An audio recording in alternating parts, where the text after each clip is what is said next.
Golf, what a great sport. A game that can be played for a lifetime. So many times I've wanted to look down at my scorecard and see an even par scorecard. But if you're like me, it's never happened. Things can be going great for a few holes, then one bad shot, one bad swing, and I find myself in the water or out of bounds. And it's so hard to recover from one or two bad holes to come back and shoot even par. You know, life is like that. A few years ago, I learned that God is keeping a lifelong scorecard on each of us. You've probably heard of it. It's called the Ten Commandments. And if God were to put the Ten Commandments in a scorecard format, it would look something like this. In order to shoot even par on this scorecard, we cannot break any of the rules on these holes. Take a minute to score yourself and see if you're able to shoot even par. Hole number 1. No other gods before me and no idols. Have you always put God first in your life? Worshipped any idols, athletes, movie stars? What about yourself? Have you put yourself before God? I have to put a +1 for me. Hole number 2. Do not misuse the Lord's name. Have you ever gotten mad and used the Lord's name in a negative way? Or blamed God for something He didn't do? +1 again for me. Hole number 3. Keep the Sabbath day holy. Have you always kept it holy? I know that I have trouble keeping it holy just trying to get to church. +1 for me again. I'm 3 over after 3. Hole number 4. Do not lie. Have you ever said, tell them I'm not here? Or, I can't go to work today because I'm not feeling well. And you really are going out to play golf. Huh? +1 again for me. Hole number 5. Do not murder. Finally, one I didn't break. But wait, Jesus said, if you have hatred in your heart, you are guilty of murder. +1 again for me. Hole number 6. Do not steal.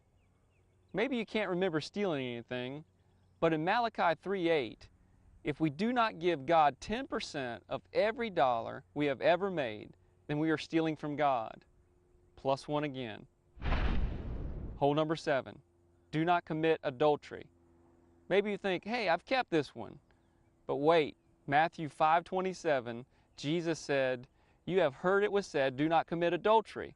But I tell you that anyone who looks lustfully at a woman has already committed adultery with her in his heart. +1 again.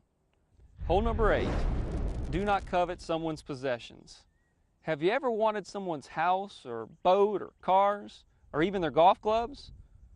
+1 again for me. Hole number 9. Honor your father and mother. Have you always been a blessing to your mom and dad? Have you ever disappointed them? +1 again. Wow, if you're like me, you're playing bogey golf, and I can guarantee you that won't make the cut. You see, I used to think that if my good works outweighed my bad, I would get into heaven. Or if I parred 10 out of 18 holes, I would make the cut. In order for us to make God's cut, we have to shoot even par. Actually, the Bible says we're not allowed to make one bogey ever.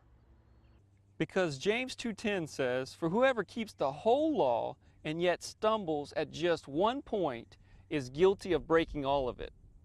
It's the same way in golf.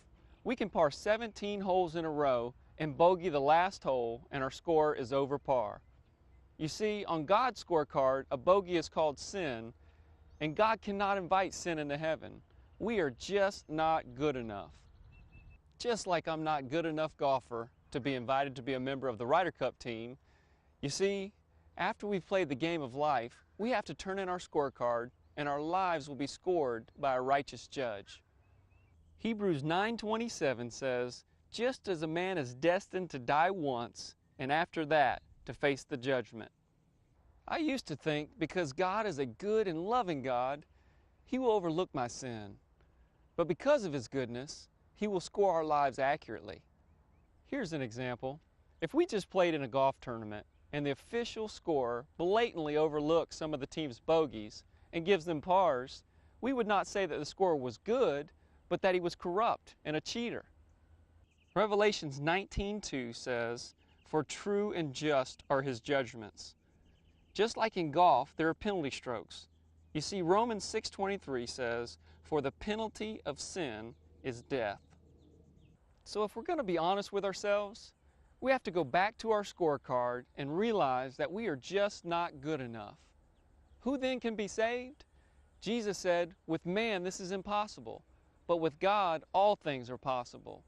Just when things look hopeless, God provides a way. God allows us to decide if we want to play this game of life on our own, or do we want to play in a scramble format as a team, taking the best shot and the best score on every hole. The choice is ours, and we must choose. You see, Jesus wants to be on our team, and He said, "I stand at the door and knock. If anyone opens, I will come into him." You have to invite Him to be on your team. But I will tell you, He has never made a bogey, ever. If we choose to play this game of life in a scramble format, we get to take His best shot and His best score on every hole. Let's take a look at our scorecard if Jesus is the captain of our team. Romans 5:8 says, "But God demonstrates His own love for us in this: while we were still sinners, Christ died for us."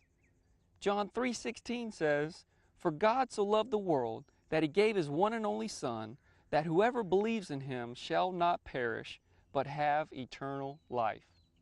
If we invite Jesus into our hearts and lives, and we make Him the captain of our team, we will make the cut and be invited into heaven.